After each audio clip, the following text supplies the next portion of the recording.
Hello दोस्तों, मैं आराधना अवस्थी खंड शिक्षा अधिकारी 2019 में चयनित हुई हूँ। मैं आज आपको कुछ टिप्स देना चाहती हूँ कि जो बीओ की वैकेंसी आ रही है इसमें आप भी बीओ बन पाएँ। तो जैसे 3-4 महीने मान लीजिए बचे हैं अगर आपके एग्ज़ाम के, तो इसके 2 चरण हैं, प्री और मेंस।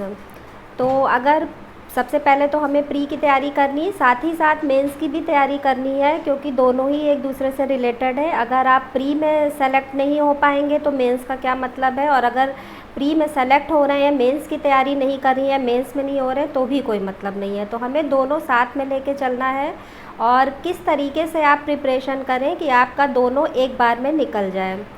तो देखिए, आपकी ऐसा तो नहीं है कि आपने प्रीवियस प्रिपरेशन कुछ नहीं कर रखी है, कुछ नहीं भी कर रखी है तो भी आप ज़ीरो से स्टार्ट कर सकते हैं। जैसे सबसे पहले तो आप प्रीवियस ईयर क्वेश्चन पेपर्स लगा लीजिए, किसी भी एग्ज़ाम के, पीसीएस के भी लगा सकते हैं क्योंकि लेवल एकदम वही सेम है, पीसीएस लेवल। तो आप एक बेस अपना तैयार रखिए कि आप 10 इयर्स 15 इयर्स के लोक सेवा आयोग के क्वेश्चंस प्री के लिए सॉल्व कर लीजिए। उसके बाद में जो सबसे ज़्यादा, जब आपका एक बेस मेंटेन हो जाएगा तो जो सबसे ज़्यादा ज़रूरी है, आपको प्रैक्टिस की ज़रूरत। तो प्रैक्टिस आप कैसे करेंगे? आप टेस्ट सीरीज़ ज्वाइन करिए। तो टेस्ट सीरीज़ से आपकी रेगुलर प्रैक्टिस होगी और वो टेस्ट सीरीज़ आप रेगुलर बेसिस पे करिए। ये नहीं है कि सिर्फ टेस्ट सीरीज़ ले लिए और उसको कर नहीं रहे हैं। आप टेस्ट करिए, और टेस्ट सीरीज़ करने का भी एक तरीका होता है कि जैसे आपने टेस्ट अटैम्प्ट करें, बहुत से क्वेश्चंस उसमें ऐसे होते हैं जो आपको आते रहते हैं, बहुत से क्वेश्चन हर टेस्ट सीरीज़ में नए मिलते हैं।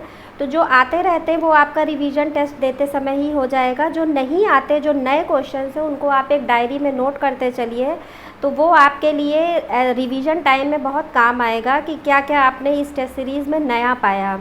तो उनको आप एक डायरी में मेंटेन करते चलिए, तो टेस्ट सीरीज़ करने का आपको फिर दोबारा से पूरा रिवीजन नहीं करना पड़ेगा। टेस्ट सीरीज़ का मान लीजिए 100 क्वेश्चंस की है, उसमें 20 अगर नए क्वेश्चंस आपको मिल रहे हैं तो आपके लिए 20 नए क्वेश्चंस प्रिपेयर्ड हो गए।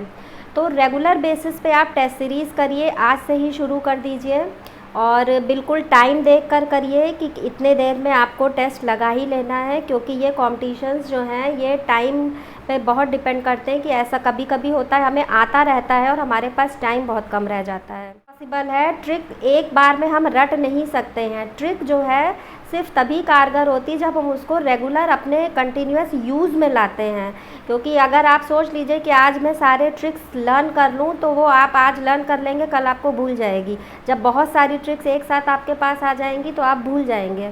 तो उसको आप रेगुलर, आपको प्रैक्टिस करनी है। इसका सिर्फ प्रैक्टिस ही इसका की सक्सेस है कि आप कैसे जो है जल्दी विद इन टाइम आप पेपर अपना कंप्लीट कर पाएँ।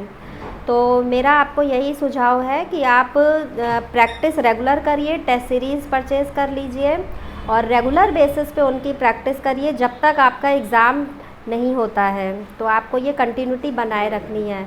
दूसरा, आप जब मेंस के लिए साथ ही साथ प्रिपरेशन करिए। मेंस के लिए मेन आंसर राइटिंग होता है। भले आप कितना भी बुक्स से पढ़ लें, कितना भी आप मटेरियल कलेक्ट कर लें, पर आपका प्रेजेंटेशन आपने कैसे उन 3 घंटे में अपने आप को प्रेजेंट किया है, इसी से आपकी सक्सेस डिपेंड करती है। यहीं से मैटर करता है कि आप जो है कैसे प्रेजेंट कर रहे हैं अपने आप को। तो प्रेजेंटेशन ही आपका, और प्रेजेंटेशन कैसे आएगा? जब आपने बहुत प्रैक्टिस कर रखी होगी, जब आप रोज़ रेगुलर बेसिस पे आप आंसर राइटिंग कर रहे होंगे, तभी ये प्रेजेंटेशन आप वहाँ पर कर पाएंगे कि आपको एक आइडिया रहेगा कि किस तरीके से हमको कोई आंसर, हर आंसर के 3 पार्ट होते हैं। जैसे कुछ भी पूछा गया है तो आपको उसको पहले हिस्ट्री में उसका क्या यूज़ था, हिस्ट्री उसकी लेके, फिर प्रेजेंट में, और उसके लिए सजेशन।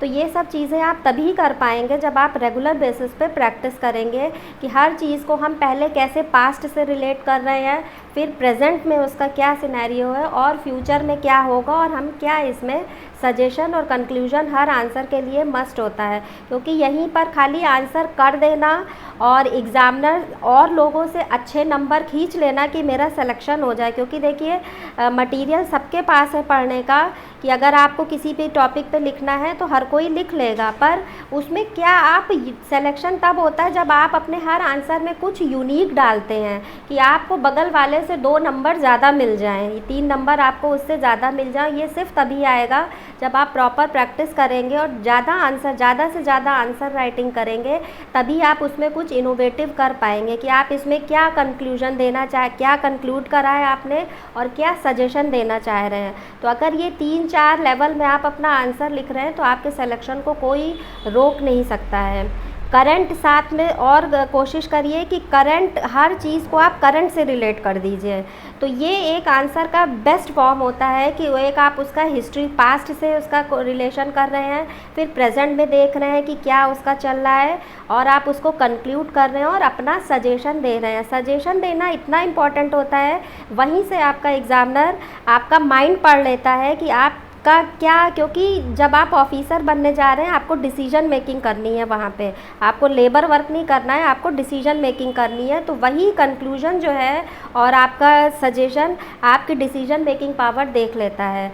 तो ये सब तभी पॉसिबल होगा जब आप रेगुलर बेसिस पे आंसर राइटिंग करेंगे, और जब आप रेगुलर बेसिस पे आंसर राइटिंग कर रहे हो तो ये सब चीज़ें ऑटोमेटिकली आपको पहली बार, देखिए पहला क्वेश्चन जब आप करेंगे ना तो आप कुछ भी नहीं लिख पाएंगे उसमें। पहला क्वेश्चन आप देख के लिखिए, जो मॉडल आंसर्स होते हैं उनको देख कर लिखिए। आप जब 10 मॉडल आंसर देख के लिख लेंगे तो आपके अंदर अपने आप से टेक्निक बिल्ड हो जाएगी आंसर लिखने की। तो यही प्रोसेस है, जन्म से सीख के कोई नहीं आता है, सब हम यहीं सीखते हैं और सिर्फ प्रैक्टिस ही हमें परफेक्ट बनाती है। इससे सही दुनिया की कोई चीज़ नहीं है। Practice makes the man perfect. और अगर आप रेगुलर बेसिस पे आज से प्री और मेंस की प्रैक्टिस शुरू कर देंगे तो मैं चैलेंज करती हूँ कि अगला इंटरव्यू आपका हो रहा होगा। Thank you.